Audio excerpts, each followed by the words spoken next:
জঙ্গি লীগ, খুনি লীগের গুপ্ত হত্যার বিরুদ্ধে এবং এই ছাত্র জনতাকে নিরাপত্তা দিতে ব্যর্থ হওয়ার দায়ে সরকারের বিরুদ্ধে এবং বাংলাদেশের প্রধান রাজনৈতিক দলগুলো ছাত্র জনতাকে নিরাপদ করতে না পারার কারণে তাদেরও বিরুদ্ধে আমরা কর্মসূচি ঘোষণা করছি।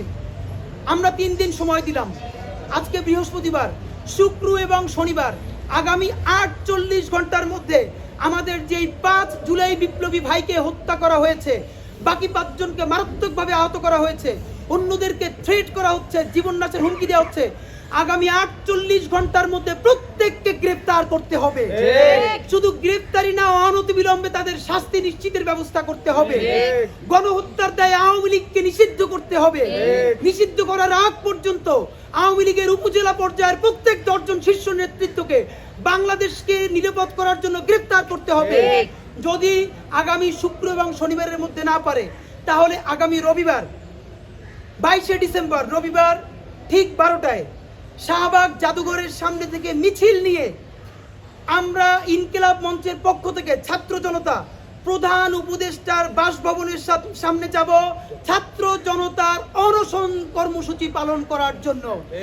আমরা চিৎকার চেঁচামেচি করতে করতে আমরা অসুস্থ হয়ে গেছি, আমাদের গলা থেকে আর কথা বের হয় না, আমরা আর চিৎকার চেঁচামেচি করতে পারবো না। আগামী 48 ঘন্টার মধ্যে এই হত্যার যদি বিচার করা না হয়, আগামী 22শে ডিসেম্বর রবিবার শাহবাগ জাদুঘরের সামনে থেকে আমরা মিছিল নিয়ে প্রধান উপদেষ্টার বাসভবন যমুনার সামনে যাব এবং যমুনার সামনে গিয়ে আপামার ছাত্র জনতাকে নিয়ে আমরা আমরণ অনশন কর্মসূচিতে বসবো, যতক্ষণ না পর্যন্ত এই খুনিদেরকে গ্রেফতার করে বিচারের মুখোমুখি করা হবে। আওয়ামী লীগের রক্ষী বাহিনী, জঙ্গি লীগের হাত থেকে বাংলাদেশকে নিরাপত্তা নিশ্চিত করা হবে। ততক্ষণ পর্যন্ত আমরা প্রধান উপদেষ্টার বাসভবনের সামনে অনশন কর্মসূচি জারি রাখবো। কি boss, vital match, tough opponent, tension? Come on bro, অপোনেন্টকে নিয়ে ভাবার সময় আছে। আসল অলরাউন্ডারের কাজই তো হলো যে কোনো টাফ সিচুয়েশনে টিমকে অলরাউন্ড প্রোটেকশন দেওয়া। জাস্ট লাইক মাই টাইলক্স, যার অ্যান্টিব্যাকটেরিয়াল এজেন্ট টয়লেটের কোনায় কোনায় পৌঁছে 99% জীবাণু ধ্বংস করে, টয়লেটের কঠিন দাগ ও দুর্গন্ধ দূর করে টয়লেটকে রাখে ক্লিন আর সুবাসিত।